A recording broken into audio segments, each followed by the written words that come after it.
Hello and welcome to Microbiome Lab's Clinical Grand Rounds. I'm Dr. Nicole Berkins, and for today's session, we have Dr. Tom O'Brien here to discuss gluten and immune dysfunction.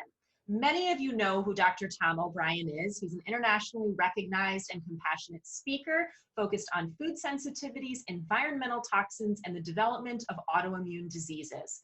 Dr. Tom holds teaching faculty positions with the Institute for Functional Medicine and the National University of Health Sciences. He has trained and certified tens of thousands of practitioners around the world in advanced understanding of the impact of wheat sensitivity and the development of individual autoimmune diseases. He's written several best-selling books and is the founder of thedoctor.com and the visionary behind the Gluten Summit, a grain of truth, featuring 29 of the world's experts on the gluten connection to diseases, disorders, and a wide range of symptoms and ages.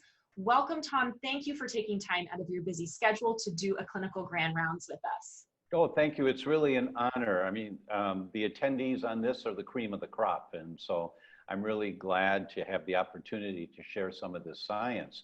And for any of you who think, oh, I know about gluten, let me just ask you to stick around for a few minutes. My goal is to drop your jaw. That's the goal.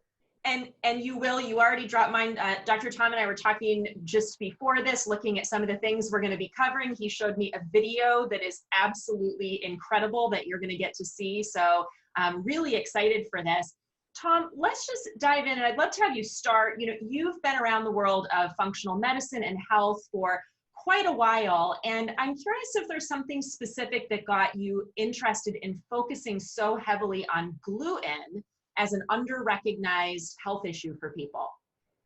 Well, functional medicine, yes. I was in Jeff Bland's first talk in Chicago in 1978. So I've been around it for a while. And I was in my internship in 1979, and we couldn't get pregnant. And I called the 7 most famous holistic doctors I'd ever heard of, Jonathan Wright, Jeffrey Bland, and a number of others. They all told me what they do for infertility, and I put a program together, and we were pregnant in 6 weeks. My neighbors in married housing heard about that, and they had been through artificial insemination, and nothing had worked, and asked if I'd work with them. And I said, well, I don't think it'll hurt you. Sure, why not? They were pregnant in 3 months. So now we're about 4 months pregnant, just happy as can be, telling our friends. And our friends would tell their sister in Wisconsin who was having fertility issues, and she'd drive down to Chicago where I was going to school, and I was treating people out of my dorm room. I don't recommend that, but I was. We lived on campus at the time. And there's not much in medicine that's all or every, but this was every. Every person, male and female, who was having any type of hormone imbalances, hormone irregularities, premature ejaculations, infertility, recurrent miscarriages, PMS, whatever it was, every single person had as a component of what was triggering the inflammation in their body, the fact that they were eating some foods that they didn't know was bad for them, causing inflammation. Why? Because we think if your gut feels fine when you eat something, you're fine with that food. Nothing's further from the truth. The science says for every 1 person that gets gut symptoms from a sensitivity to wheat, there are 8 people that don't. They get brain symptoms or joint symptoms or skin symptoms. And I'll show you 2 case studies here that just drop your jaw. It's like, what? What? So that got me into the recognition that food sensitivities are an important component to address with any chronic hormone-related, turns out with any chronic inflammatory condition.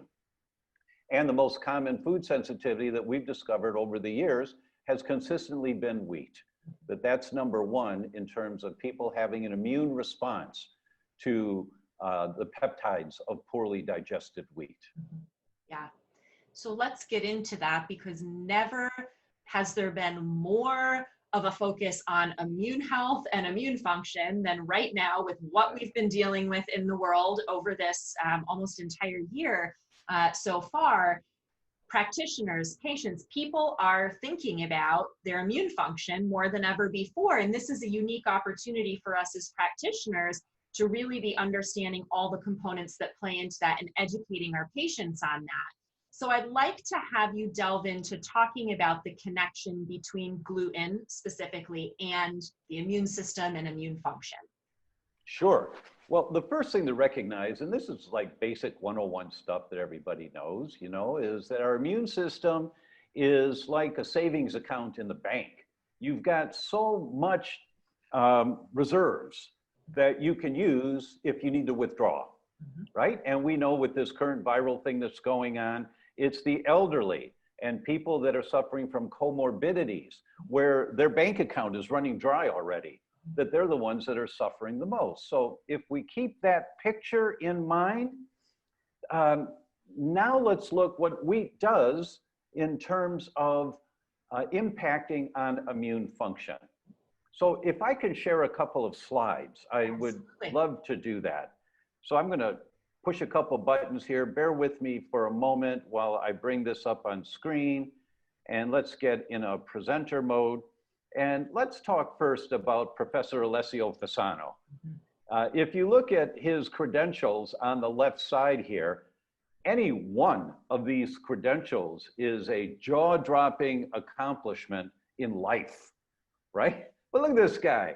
He's not only the chief of pediatric gastroenterology at Mass General, he's the director of the Mucosal Immunology Center at Harvard, the director of the Celiac Research Center at Harvard, professor of pediatrics, professor of nutrition.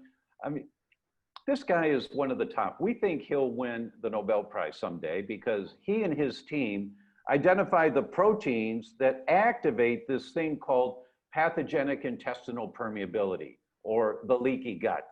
They identified this back in 1997, and now there are hundreds of studies that validate this, and that's Fasano's main focus.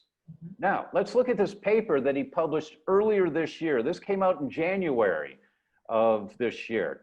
All disease begins in the leaky gut. Now, if you're Fasano, you're very careful about everything you say because you're going to be misquoted. Some nutrition company or some pharmaceutical company is going to misquote you and say how their product does what is the best to deal with a particular condition. So he's always cautious and clear on the point that he wants to make and elaborates on that point with all of the science that's right at the tip of his tongue. The title of his paper says it all. All disease begins in the leaky gut. Well, what about diabetes? All disease begins in the leaky gut. What about Alzheimer's? All disease begins in the leaky gut. What about autoimmune diseases? All disease. You get the point. That this guy is one of the top researchers in the world, carrying information out, teaching our top tier medical students the paradigm to think from. So what he's teaching them now is that all disease, it begins in the leaky gut. And he identifies, let me change screens here. There we go. He says there's growing evidence that the elements of gut permeability, immune system response, now that's innate and adaptive immune system response, and the gut microbiome, together with your genetics and exposure to environmental triggers, make the perfect storm in the development of chronic inflammatory diseases. As far as I know, almost all diseases are inflammatory diseases. Almost all of them are.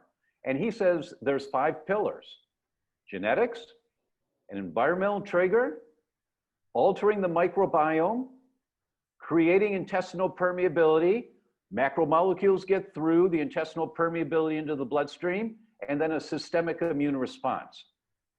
So I love this photo. I think this says it all. The guy's standing there as comfortable as can be, hands in his pocket, because he knows that he's at the right angle, but there's a storm all around him. There's a perfect storm for the development of a chronic inflammatory disease.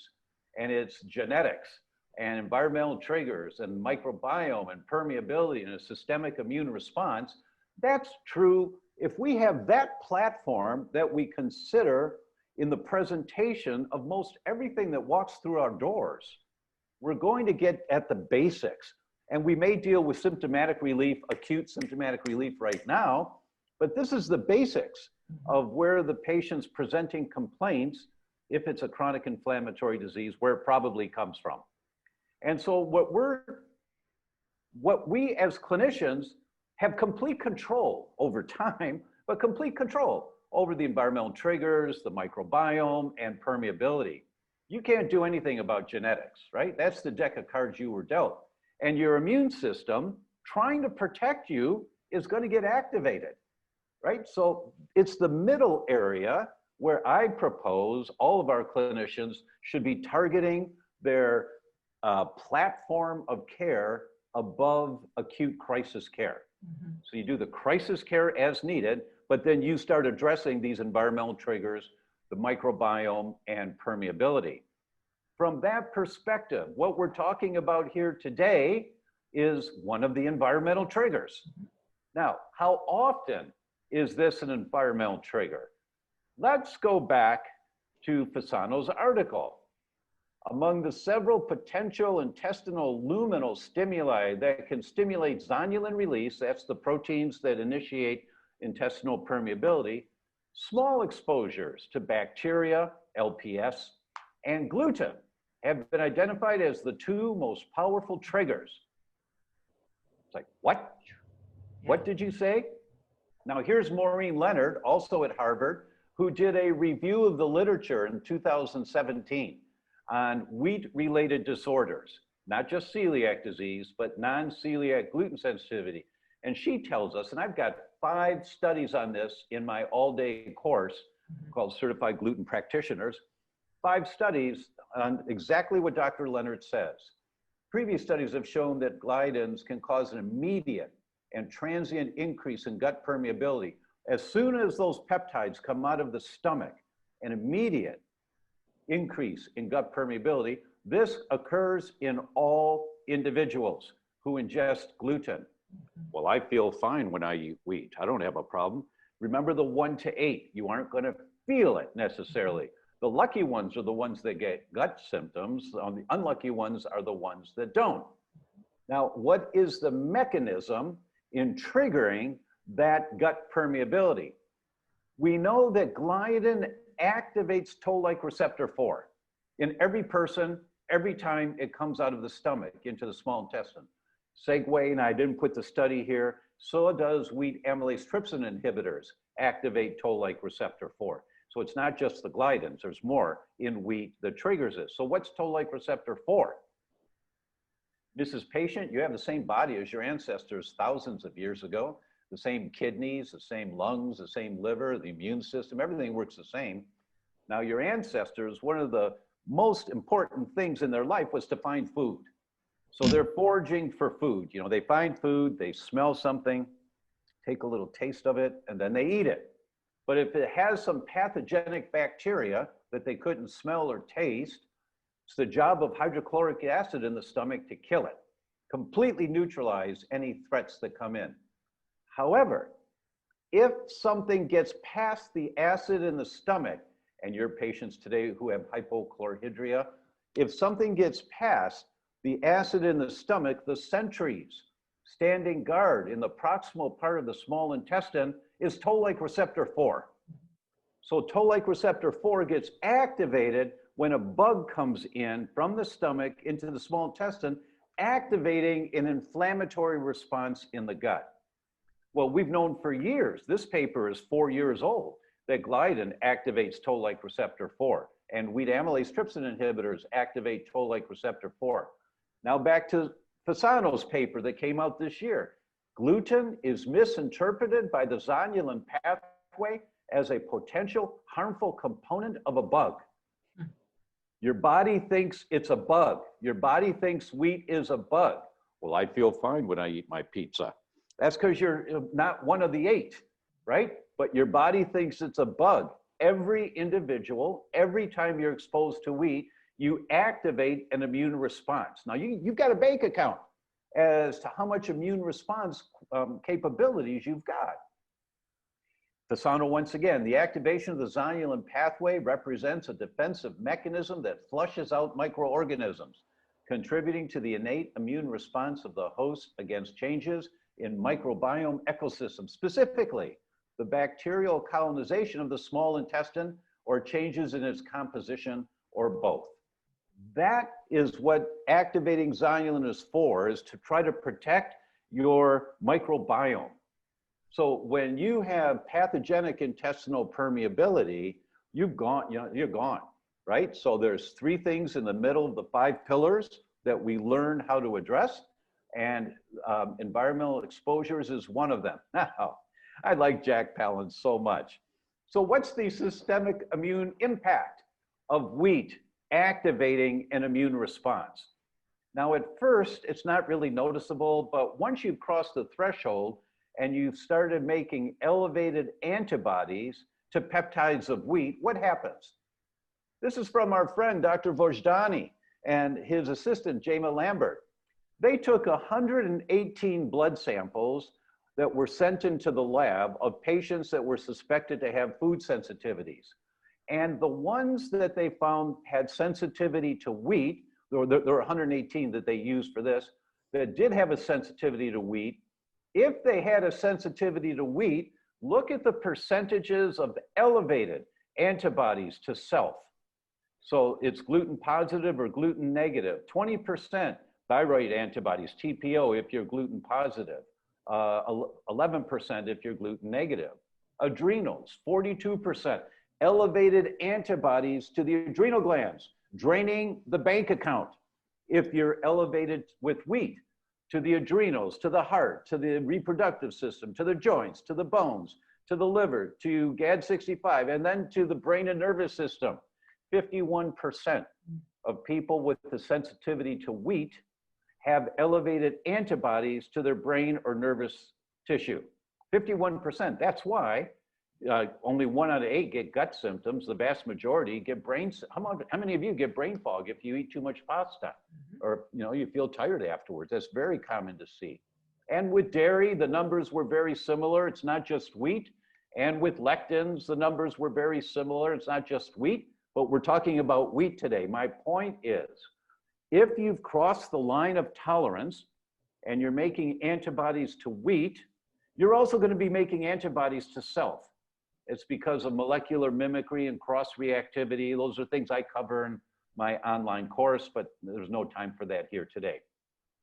This is one of my early mentors, Dr. George Goodhart, and he would say this all the time: look with eyes that see and listen with ears that hear. Do you see the science? You may not like it, but can you see it, right? So here's Dr. Leonard again. Every individual who's exposed to wheat gets intestinal permeability, transient permeability, every single human, every time. Do you see the science coming out of Harvard here? And this was a review of numerous papers on the topic. My point is, our personal opinions and what we think is comfortable to do or not do cannot get in the way of us answering the science and how we look at our patients. I think that's a critically important concept. We knew 5 years ago from Pisano and his team, he said it once again, increased permeability after gluten exposure occurs in everyone. In everyone. And once again, I've got 5 papers on this in my course just to drill it home, because this is a hard one to take, I mean, everybody eats wheat every day. It's really a hard one to take.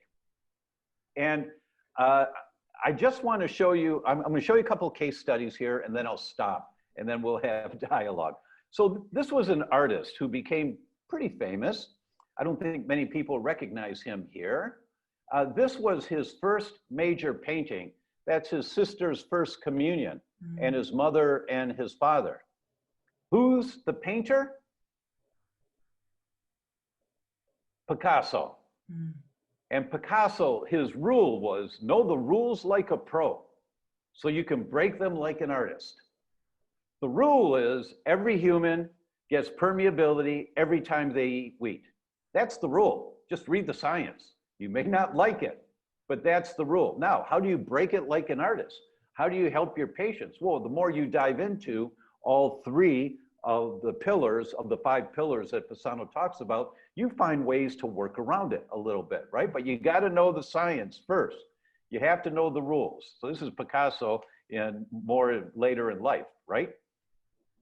So I wanted to show you this one. When people are referred from their primary to a gastroenterologist suspecting wheat sensitivities, 93% of those people have non-celiac gluten sensitivity, meaning elevated antibodies to peptides of wheat, and only 7% had celiac. That's how common this is. So don't think that celiac is definitive as an identifying tool whether a person has a problem with wheat or not. It's an important component, but it is not a declarative answer. It's the wrong test if you're looking for a problem with wheat. It's the correct test if you're looking for an autoimmune disease of the gut from wheat. Absolutely correct for that. So here's the first of a couple of case studies. This is a 14-year-old girl who came in to this outpatient clinic after being diagnosed for a year and a half with psychotic symptoms associated suspected at the end of being associated with gluten consumption. She had a fever and she became irritable and reported daily headaches after the fever was gone within 2 weeks. A month later, her symptoms got worse, presenting with severe headaches, sleep problems, behavior alterations, unmotivated crying spells, apathy. School performance deteriorated. Mother noted severe bad breath. Now there's a clinical pearl right there that she never had before. She was referred to a neuropsychiatric outpatient clinic where a conversion somatic disorder was diagnosed. Well, that scares the hell out of the parents. Right. They have no idea what that means, right? And they put her on benzodiazepine. A couple of months later, during final exams, the psychiatric symptoms, which were occurring sporadically, became worse. She was having hallucinations, seeing people coming out of televisions, chasing her. She had about 5% weight loss and GI symptoms such as abdominal bloating, severe constipation, another pearl that was completely missed. And she was admitted to the psychiatric ward, 14 years old, in a psychiatric ward. CTs were negative, EEG showed mild nonspecific abnormalities, slow wave activity. That's a pearl for a wheat-related disorder. I'm not going to talk about it today, but slow wave EEGs is always a pearl. Check for a wheat-related disorder. And due to the abnormal autoimmune parameters and recurrence of the psychotic symptoms, they suspected encephalitis and they put her on steroids, but there was no evidence of encephalitis. A couple of months later, shortly after eating some pasta, she had crying spells, confusion, ataxia, anxiety, paranoid delirium. She was referred again to the psychiatric unit. A relapse of autoimmune encephalitis was suspected, and they enhanced the protocols that they were doing to try to stabilize her. During the following months, several hospitalizations were done for recurrence of psychotic symptoms. Once again, all the tests were negative, even a lumbar puncture negative, except for slow wave activity in the EEGs. All markers were celiac, were negative. By September of the next year, severe abdominal pain, asthenia, slowed speech, depression, distorted paranoid thinking, suicidal ideation, up to a state of pre-coma. They diagnosed a fluctuating psychotic disorder. Second-generation antipsychotics were used, but her symptoms persisted. She's 15 now in a psych ward. But in November, due to GI symptoms and further weight loss, she lost about 15% of her weight. A nutritionist had the courage to say, why don't we just try a gluten-free diet? Celiac tests were negative and the doctors gave her a little flack, but she said, we have nothing to lose. Let's just try. I'll make sure she gets wholesome food. Parents agreed. And within a week, she was much, much better. Within 1 week. And this author says, until a few years ago, the spectrum of gluten-related disorders included only celiac and wheat allergies. Therefore, our patient would be turned back as a psychotic patient and receive lifelong treatment with antipsychotic drugs. What kind of a life was this 15-year-old destined to have, right? Due to parental choice, the girl did not continue consuming gluten, and she started a gluten-free diet with a complete regression of all her symptoms within a week. Her mother recalled that she was returned a normal girl. 9 months after definitively starting the gluten-free diet, she's symptom-free. So I wanted to show you this one. I've got many, many case studies like this from the literature, but this is not celiac, right? Which is why I wanted to show it to you guys. This is not celiac. So you can't say no celiac, no problem. Okay, I'll skip that. And one more case study. Look at this guy. How many years has he been suffering with psoriasis to have a body like this? And what happens on a gluten-free diet? Why not try? And then I'll show you one study here. 14% of all celiac patients have elevated IgA to the peptides of wheat. Much higher numbers have elevated IgG, but 14% of them have IgA. So if you have an IgA elevation, you always get that food out of there immediately, because I call the IgA is the Marines. You know, Mrs. Patient, your immune system is the armed forces in your body, Army, Air Force, Marines, Coast Guard, Navy. They're to protect you, IgA, IgG, IgE, IgM. IgA is the Marines, right? And now is the video I want to show you. This is a joint venture from Harvard and a couple of colleges in London and in Germany. And they took patients who had been diagnosed Rome 3 criteria for irritable bowel syndrome, failure to all medical care for at least a year. They did confocal endomicroscopy, where they put a tube down the throat with a camera into the small intestine. And then they expose them to some foods. They expose them to cow's milk or wheat or yeast or soy to see what happens in the gut when you do that. Now, they injected these people with a dye into a vein in their leg, knowing that the blood flow of that particular vein will go right past and through the vasculature of the small intestine. So that, I'll show you a picture in just a minute where you can see that the cells have some whiteness inside of them. It's kind of shining from the inside. That's the white dye. So after they injected the dye, they waited for 1 to 3 minutes. And I'll show you what they found here. So 9 people with milk had dramatic mucosal response. 13 with wheat, dramatic mucosal response. 6 with soy, 6 with yeast, 4 with soy. You know, when I say a joke, these are world famous gastroenterologists like Detlef Chupin and others. And these brilliant, brilliant gastroenterologists said, you know, these people, we've been treating them for a year and nothing is working at all. I wonder if food might have something to do with why their gut is irritated. Brilliant gastroenterologists, right? They just don't think about something so simple as what you put down there may affect the function of that area. So what did they find? So this is a picture of a cell with the dye on the left in box A, passing through the area. In box B, you can see that the cell is bursting open. And in box C, the dye is coming into the lumen of the intestines. That's leaky gut in reverse. So usually what we're concerned about is molecules in the lumen going into the submucosa, into the bloodstream. This one shows you what happens when damage occurs. If there's a dye there, the dye comes out so we can see it, right? Now, here is, oh, no, I've got to show you this one. The entire sequence of changes happened within 5 minutes and clearly was visible to all present at confocal endomicroscopy. This is like world-class gastroenterologists saying, holy cow, Batman, look at this. You know, clearly visible to all present is how they say it, right? So here is the video. Now this is 5 minutes of still pictures in the same area of the small intestine. You can see the white dye that's passing through the area. Now watch what, oh, let's back up there. Let's try that again. Watch what happens here. And you'll see the dye starts coming out a little more towards the surface. It's a little bit whiter.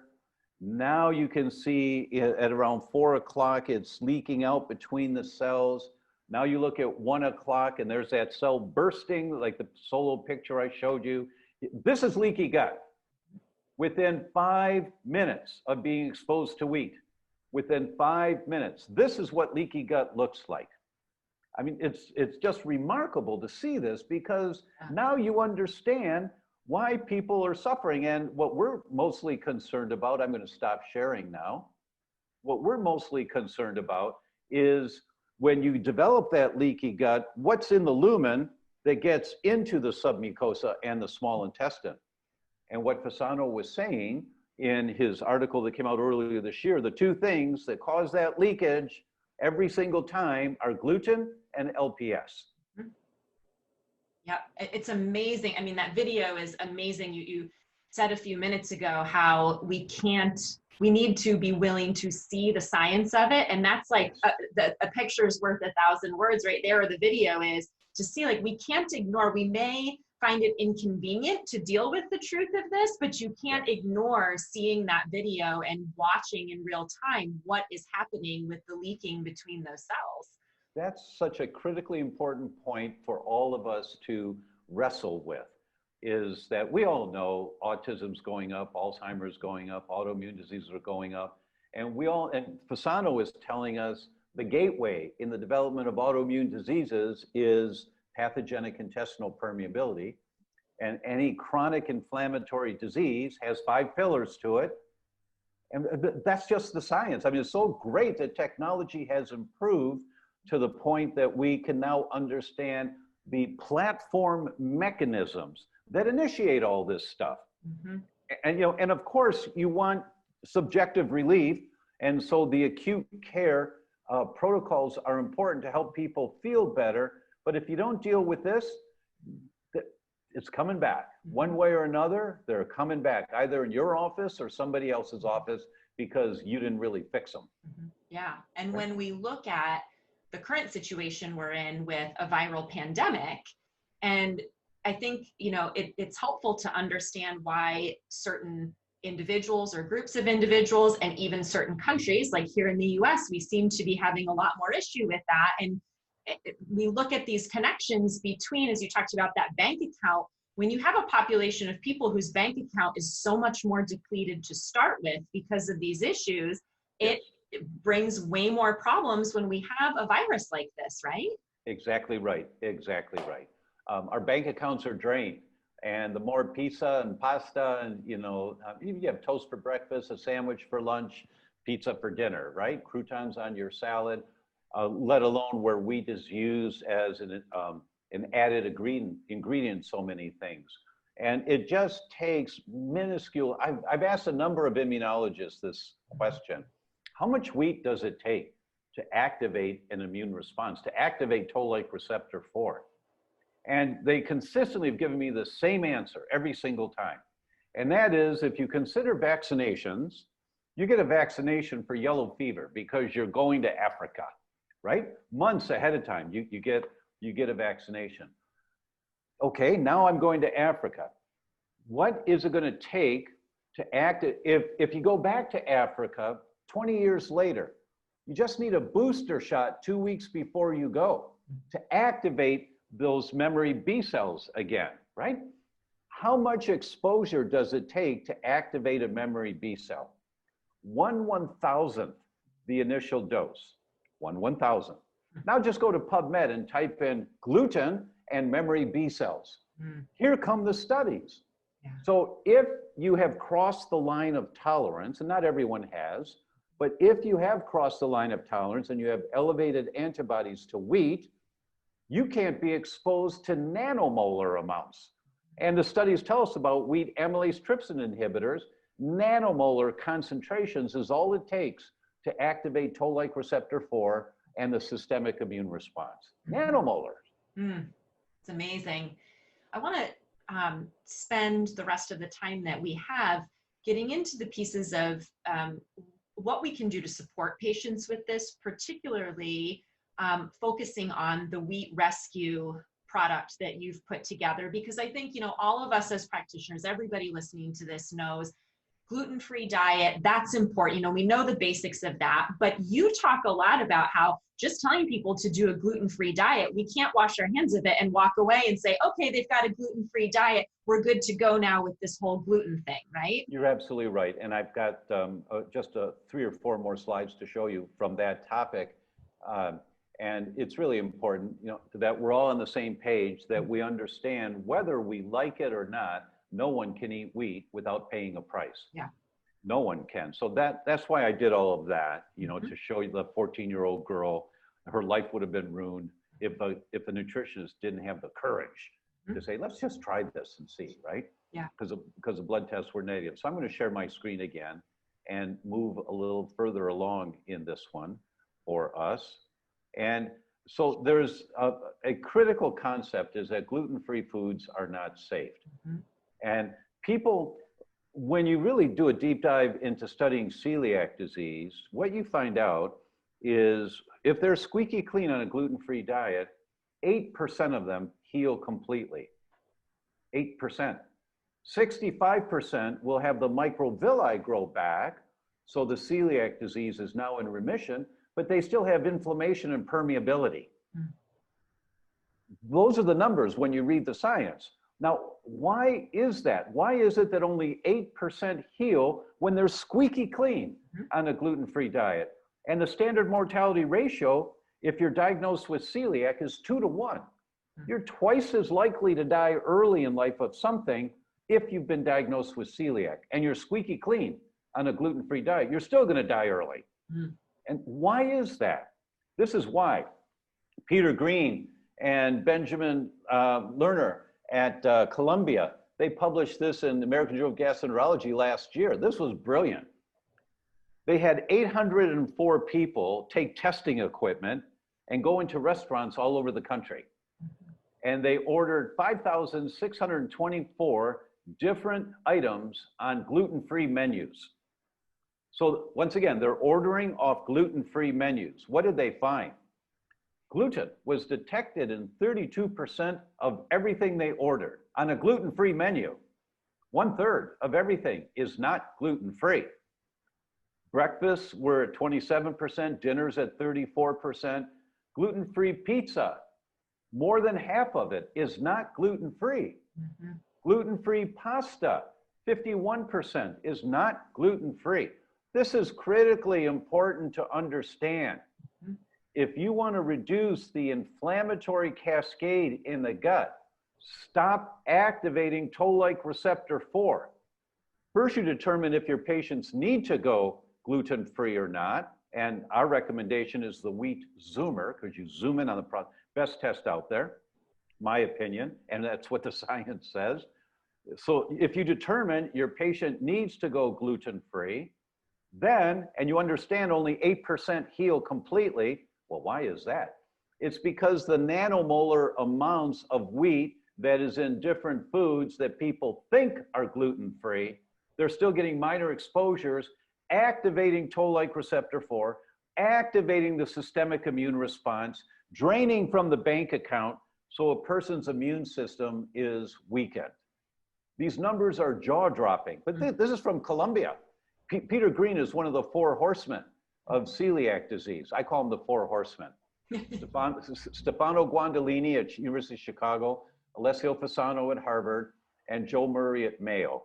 They're the 4 have been writing papers for 25, 30 years on this topic. And there's no other determination except eating outside the home is not safe. It's just not safe if you're gluten-free. So you need an enzyme. You need an enzyme when you go out to eat. That's why we created Wheat Rescue. And these are all the things that have to occur. There are so many gluten enzymes out there now, you know, great marketing for some of them, selling millions of dollars worth of this stuff. And, you know, it's not that they're not okay enzymes, but they take 3 to 6 hours to work.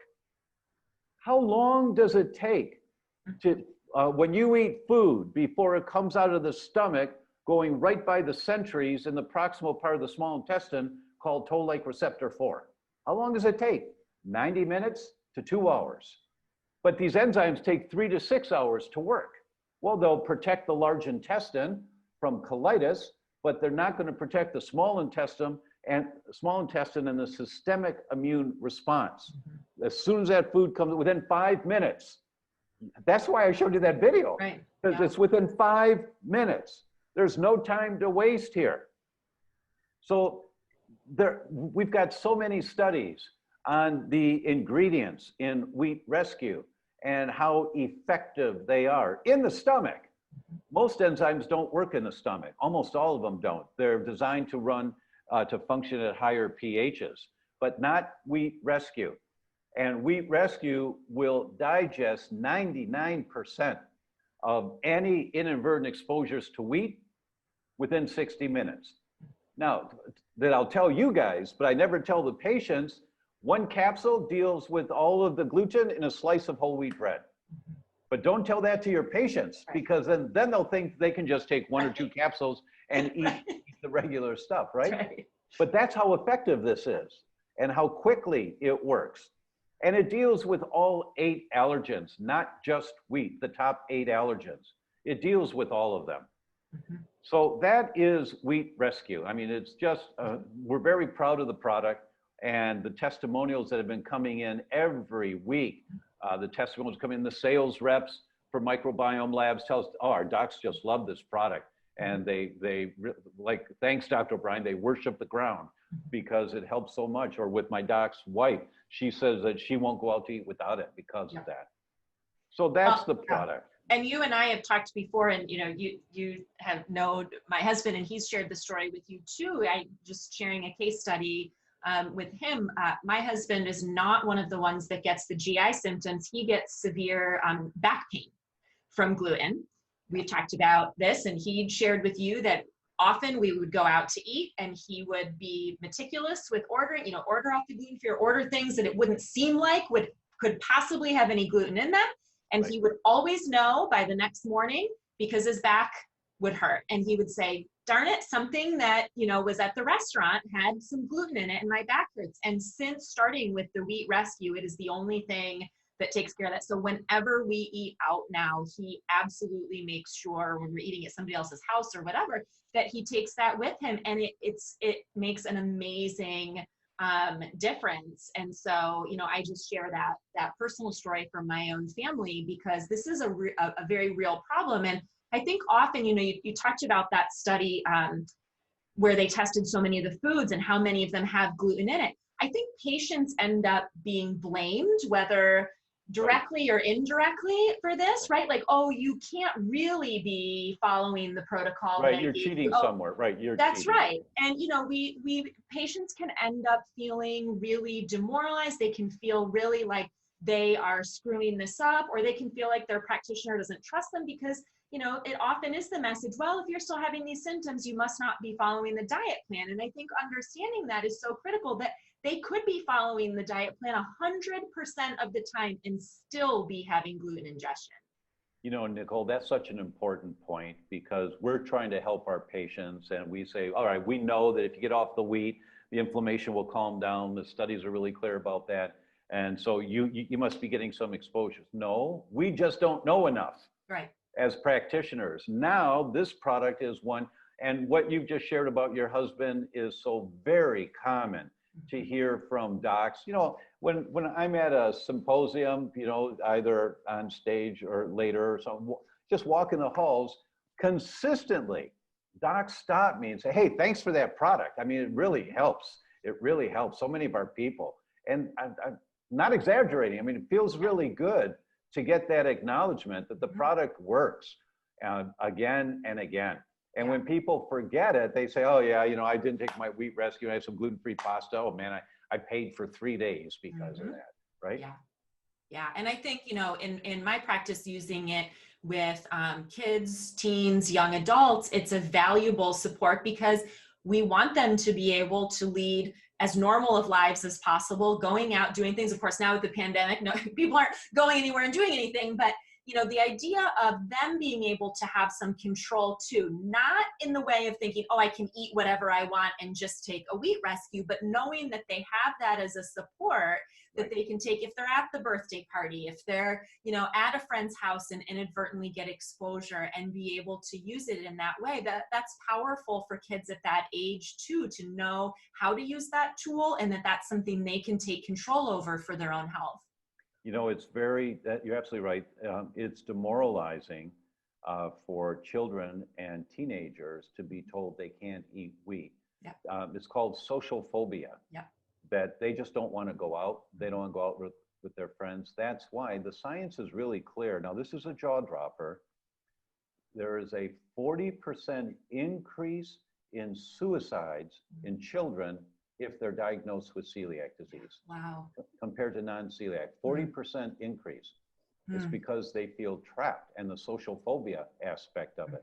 They just don't know how to hang out with their friends. Yeah. That's why I always say it's so critically important, docs, that we either bring into our practice a nutritionist, a registered dietitian, a health coach who's trained in this work. All RDs and all nutritionists are not trained in this. So you make sure they're trained in gluten-free work, or you make an arrangement to refer someone out if they're not part of your practice, so patients can have their hand held in transitioning from the most common food that they eat into something that is a way of eating that'll be safe and comprehensive for them.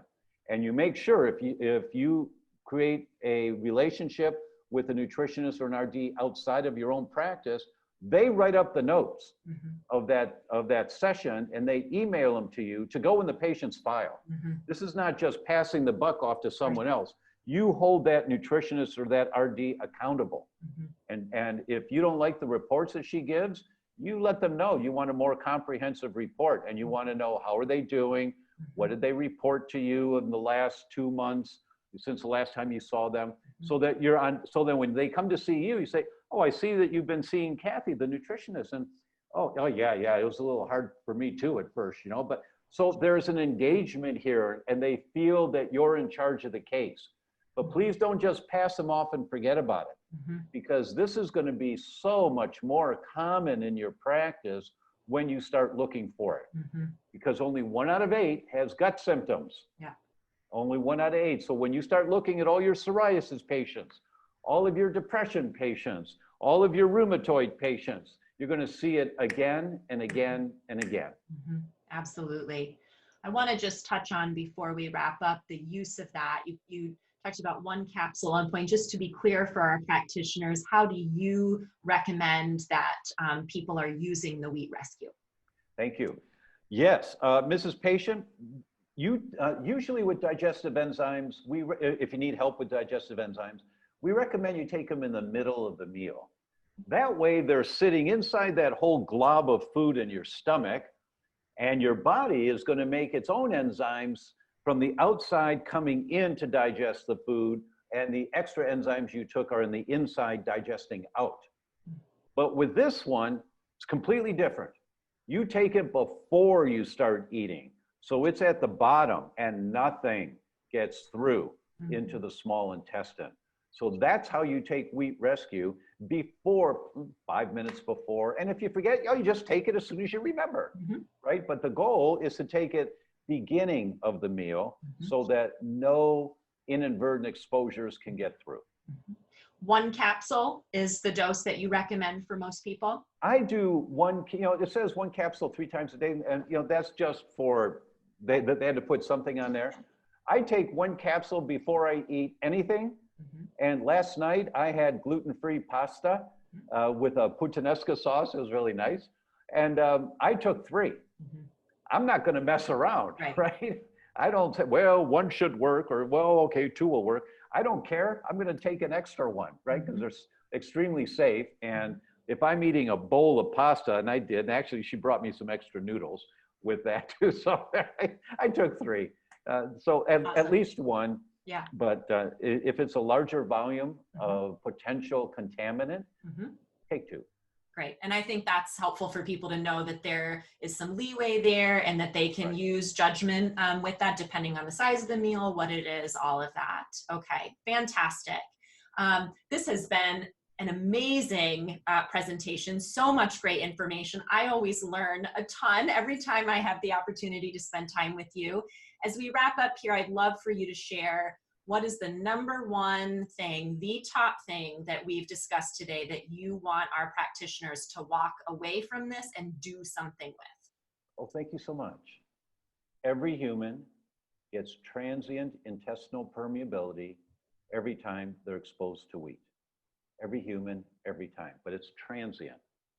Mrs. Patient, you have an entire new body every 7 years. Every cell in your body regenerates except your teeth. Some cells are very fast, like the inside lining of your guts every 3-5 days, depending on the study you read. Some cells are really slow, like bone cells. So you get some wheat in you, it tears the lining of your gut, but it heals. That's transient intestinal permeability. And that happens day after week after month until one day you don't heal anymore. Now it's not transient permeability anymore. Now it's the intestinal permeability that Fasano's talking about. And the technical term is loss of oral tolerance. Mm-hmm. When you lose oral tolerance and you've got systemic intestinal permeability, that is the gateway in the development of the systemic immune response, draining your immune system on an ongoing basis, right? So how many people have lost transient intestinal permeability with exposure to wheat and moved on to pathogenic intestinal permeability? When you do comprehensive tests, like the test I recommended earlier, it's 19 out of 20. It's extremely rare to see someone who doesn't have elevated antibodies to peptides of wheat. Extremely rare. And this technology is 97 to 99% sensitive and specific. So when you really look at this, your jaw drops at how common it is. And Wheat Rescue is a life jacket in the midst of this world that we live in. Anytime a person is going to eat any sauces, eat outside the house, anything at all, because in your husband's case, he ordered a piece of fish grilled with some vegetables, but they're cooking pasta on the stove next to the fish, and that may be all it took, right? So anytime your patients, once you see how frequent this is in your patients, and you recommend Wheat Rescue, anytime they eat anywhere with a prepared food that they didn't prepare, they're taking a Wheat Rescue. Awesome. Fantastic. Such great research, such great practical advice. I know everybody took a ton away from this. So Tom, thank you so much for being here with us. And to all of you who are listening, remember that we will be back in a couple of weeks with our live Q&A with Dr. Tom, doing it a little bit earlier in the month because this is the holidays. And so you'll be getting an email with the date and the time for that. But Tom and I will be back, and like we do every month, we'll be fielding your questions, delving a lot more into cases or questions or scenarios that you have. So please do be watching your email and join us back here for that. And Tom, I will see you then. Thank you so much. Take care, everybody. Bye-bye.